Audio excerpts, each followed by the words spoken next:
Hi viewers, আসসালামু আলাইকুম। সোনিয়াস কিচেনের পক্ষ থেকে সবাইকে স্বাগতম। আশা করছি সবাই অনেক ভালো আছেন। আল্লাহর অশেষ রহমতে আমিও অনেক ভালো আছি।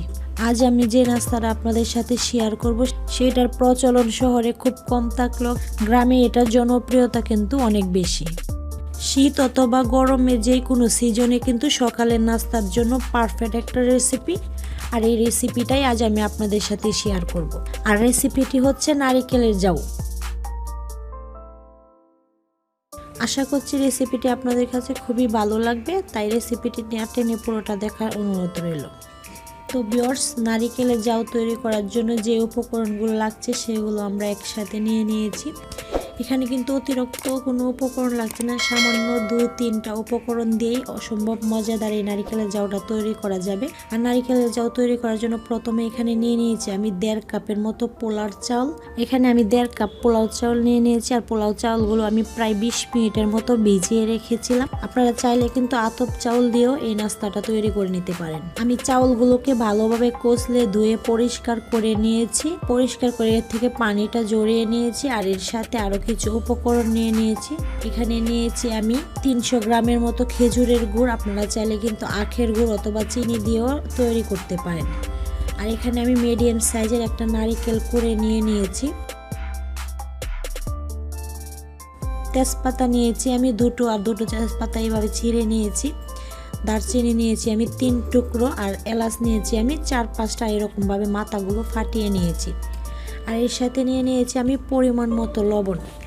নারিকেলের জাউ তৈরি করার মূল স্টেপে চলে আসলাম আমরা সরাসরি চুলায় একটি প্যান বসিয়ে এতে কিছু পানি দিয়ে দিয়েছি। এ পর্যায়েতে আমি চাউলগুলো দিয়ে দেব।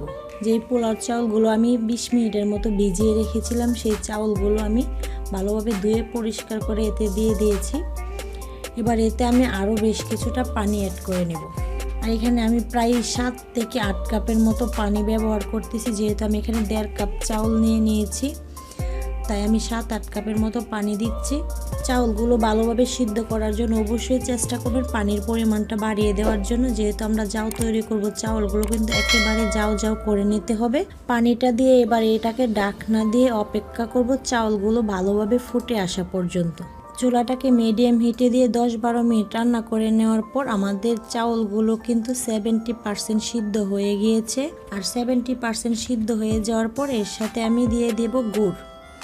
আর গুড়টা দিয়ে দেওয়ার পরই আমি এর সাথে দিয়ে দেব এলাচ, দারচিনি আর তেজপাতা। আর যে কোনো খাবারের স্বাদ বাড়ার জন্য যেটা প্রয়োজন সেটা হলো লবণ। আর এখানে আমি পরিমাণ মতো লবণ অ্যাড করে নেব। সবগুলো উপকরণ দিয়ে দেওয়ার পর আমি ভালোভাবে নাড়িয়ে মিশিয়ে নেব যাতে গুড়টা ভালোভাবে গলে যায়। আর অপেক্ষা করব চাউলগুলো 100% সিদ্ধ হয়ে যাওয়ার জন্য।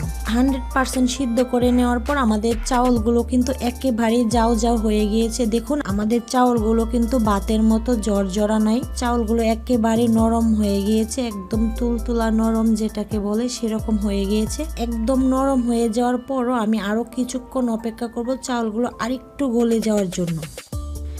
আরো 5 মিনিট রান্না করে নেওয়ার পর আমাদের চাউলগুলো কিন্তু একেবারে জাউ হয়ে গিয়েছে। দেখুন, এই পর্যায়ে আমি এর সাথে অ্যাড করে দেব এই জাউয়ের বিশেষ উপাদান নারিকেলটা দিয়ে দেওয়ার পর এটাকে নাড়িয়ে চাড়িয়ে মিশিয়ে নিতে হবে। আর অপেক্ষা করতে হবে নারিকেলগুলো ভালোভাবে সিদ্ধ হয়ে যাওয়ার জন্য।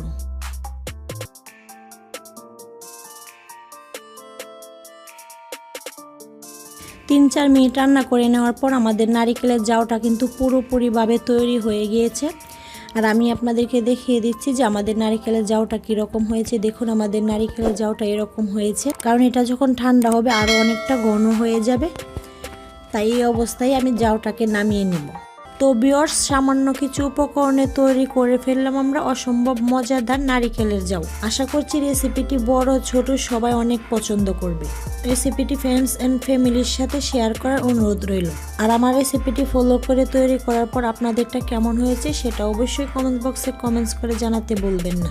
তো ভিউয়ার্স, আজকের মতো এই পর্যন্তই। দেখা হবে আবারও নতুন কোনো রেসিপি নিয়ে নতুন কোনো সময়। সে পর্যন্ত ভালো থাকুন, সুস্থ থাকুন। আল্লাহ হাফেজ।